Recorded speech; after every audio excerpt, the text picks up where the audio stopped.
fucking melee me down, pal. G'day gamers, I'm back. Been away for 4 days, came back this afternoon after work, played a bit of Gears of War 3. That was the second game in. Trying to do the hip fire, getting a little bit better here and there, enjoying Gears of War 3. The connection's not the best at the moment. That guy comes in, trying to get the hip fire warmed up, does the beatdown. Oh man, always gets me the beatdown, but I get him. Frag and tag. Bearded vlog. Daily Telegraph. Don't like it. Just Daily Telegraph, get with it. Get real. Disappear. Hate it. I really do, gamers. Now I'm from Sydney, Australia. In case you haven't heard, we had an incident here yesterday. So I'm looking at my phone just to get a reminder of what's important with this video. Wait for it. Basically a man who has had a history with the police, mental illness, all sorts of problems, you know, sexual assault. He's just a whack job, not worth mentioning. Lost the plot, went in a sawed-off shotgun in Martin Place, which is a pretty busy part of Sydney. Went to a cafe and held up 17 people. Now, those 17 people were held up there for, I can't remember how many hours, but 2 o'clock this morning, unfortunately, when he nodded off, one of the, supposedly the store manager went to grab all the shotgun. He was shot and killed, and somebody else was shot and killed. A barrister, a female, a mother of 2. And then the police went in and shot the gunman, so 3 people dead. Now, let's get into how the Daily Telegraph works, because this is their leader, Mr. Rupert Murdoch. Listen to what he tweeted out. Australia gets wake call with Sydney terror.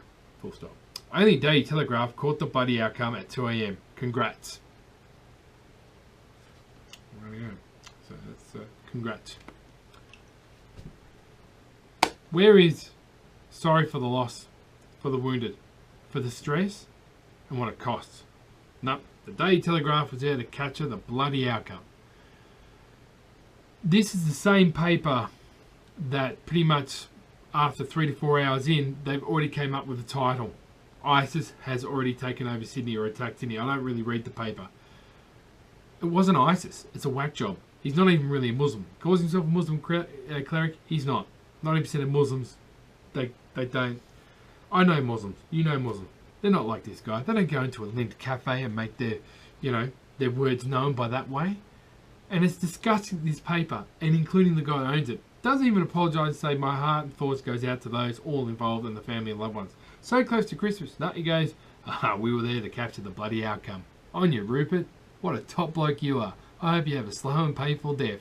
I really, really do. And I don't even care if this video gets flagged because I'm having a go at the Daily Telegraph. It has spelling mistakes, it incites racism, it's purely one-sided, it's uneducated, and it's for the shit munchers. If you don't know who the shit munchers are, people, they're the people which are stuck in gambling, drinking, don't want to learn anything, switch their mind off, listen to redneck radio, and they read the Daily Telegraph because it has beautiful pictures in it. That's it. That's pure and simple, and it needs to go. The Daily Telegraph in Sydney needs to go. Or clean this act up. Become a trading paper. Try and do something positive instead of just racist branding here and there. It's just really disheartening, gamers, because what's happened out of all of this is, I don't know if you know, this hashtag thing came up, started by a lady in Sydney, and she's overwhelmed. In the first 8 hours or 24 hours, they had 120,000 people worldwide re-hashtag this thing. It was called hashtag I will ride with you. And it basically, I get the idea of the story is when all this was happening and it was known as this man was a Muslim and people were labeling him as a Muslim extremist and so forth, let's forget the fact that none of us really knew what the full situation was. He was an absolute nut job, okay? I'm not even going to mention him. He's not worth going into that. But a lady was on the train and she's about to take off her headpiece. Now, excuse my ignorance. I'm not too sure what the headpiece is called. I'm not even going to offend anybody by trying to do it. But it's a headrest. It doesn't bother me. But, you know, she's going to take it off. And somebody went up to her and said, don't take that off. Leave that on. I will ride with you.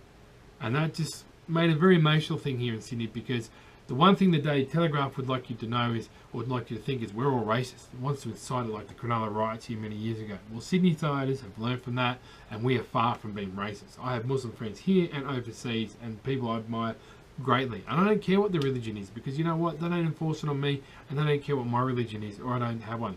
They respect me as a human being, and that's what it's all about. That kind of newspaper, that kind of man is only about stirring trouble and shit to make big bucks. Now, I'm not even going to go into the political furor as why we shouldn't be in Syria, because we're fighting this death cult. Surprisingly, this death cult that's the same as death cults in other countries, but why are we just going to Syria? I don't know, you tell me.